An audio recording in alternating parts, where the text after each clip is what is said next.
토토로가 무엇인가인데요. 이 시는 사츠키랑 토토로가 만나는 시인데요. 토토로 공개지의 설정에서는 토토로 키가 2m, 나이가 1402세라고 되어 있었는데 제설이 있습니다. 제설 중에 유명한 한 가지는 지브리 영화 원령건조의 라스시 원조의 습이 마지막에 죽어가다가 살아나는 가중에서 살아남은 메아리가 한 마리만 까딱까딱 먹을 흔들리고 있는 씬이 있습니다. 얘예요, 얘. 얘가 한 마리만 살아남은 거죠. 얘가 토토로라고 미야자키 하야오 감독은 말하고 있습니다. 이 이야기가 사실이라면 모노노케 히메의 시대라는 게 1400년 정도, 일본의 청 기술이 들어오는 100년 정도 전이라고 되어 있으니까요. 토토로 나이가 5, 600살 정도 되겠지만 여기에는 뒷이야기가 있습니다. 사실은 이 씬을 담당한 후타기마 키코시라는 천재 애니메이터가 돌아가실 즈음 계셨는데요. 이 후타기마 키코 애니메이터가 미야자키 감독한테 이런 부탁을 했어요. 여습에 한 마리만 메아리를 남기면 어떠겠습니까? 하면 미야자키 하야오가 그거 좋다 하고 앙을 채택했습니다. 그리고 이 메아리가 나중에 토토로가 되면 어떻겠습니까?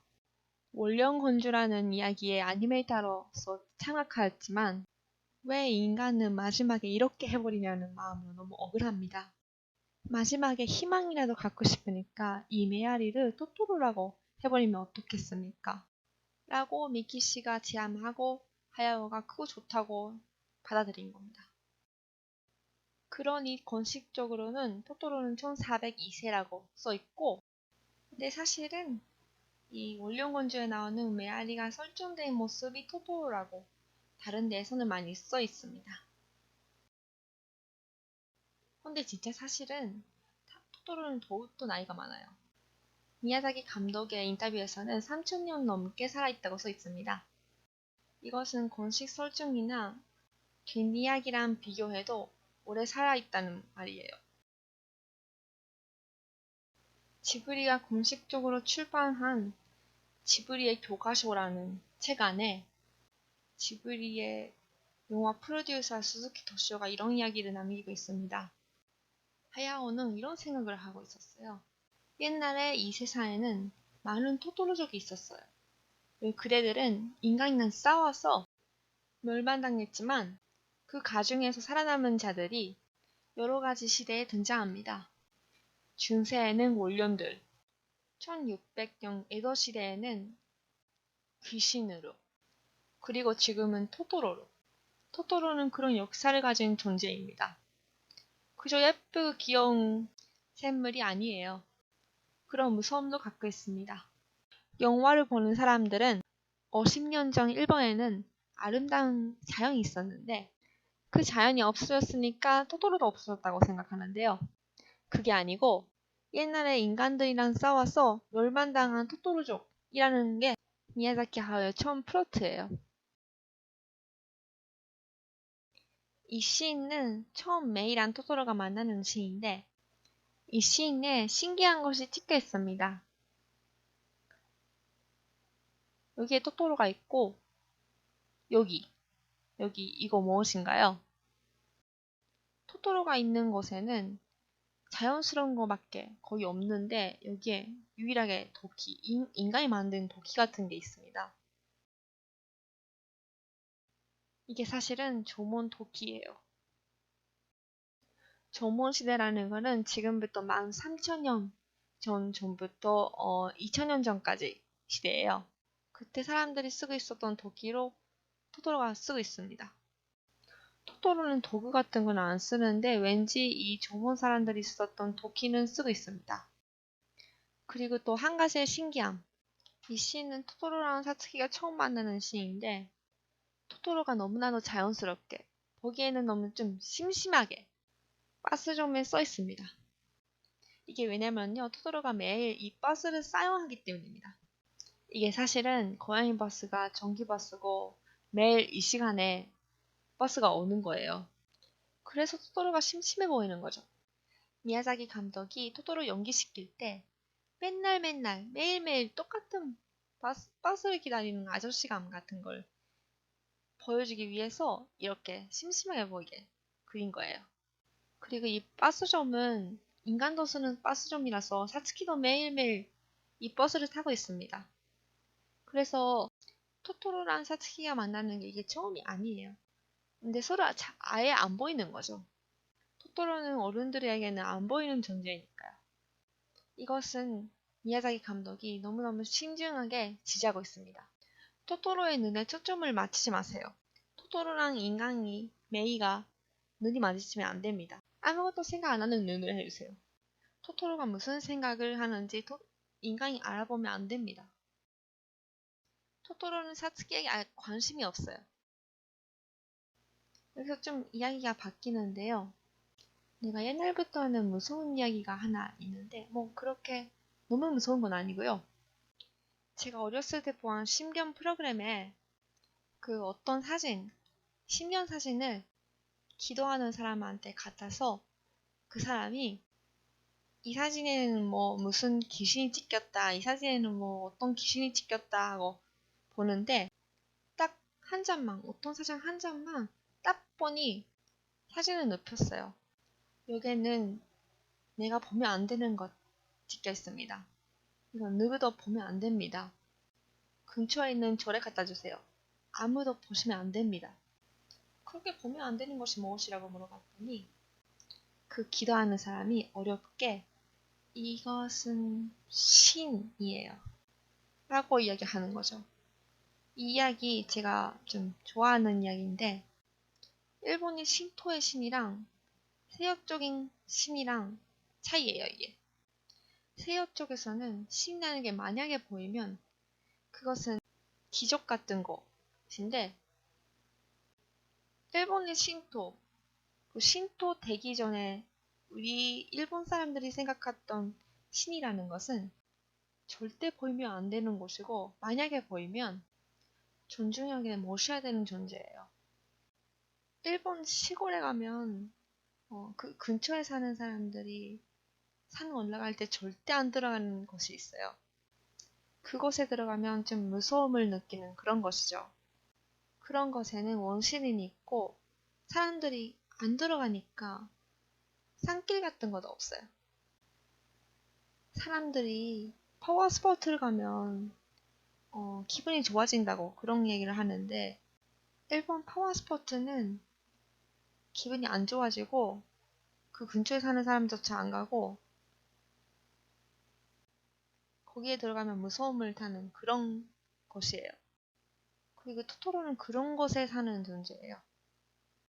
물론 이 영화 안에서는 애들도 보니까 거짓말을 하고 아빠는 이 멋진 나무 보고 이사를 왔다 라고 써 있는데 토토로가 사는 근처가 그렇게 살기 좋으면 사람들은 좀 더 많이 살아 있을 거예요. 그 근처에. 토토로가 살고 있는 근처에 가면 느낌이 이상해서 사람들이 가까이 안 가. 그래서 그것이 지켜가는 거죠. 그러니까 토토로의 존재가 무엇인가 하면요. 토토로는 일본에 옛날부터 살던 고대 신이에요. 토토로는 대고의 신이고 인간보다 먼저 일본에 살던 원주민이에요. 그리고 조몬시대 사람들하고는 잘 같이 살았기 때문에 토토로 집에는 조몬도끼가 있었던 것이죠.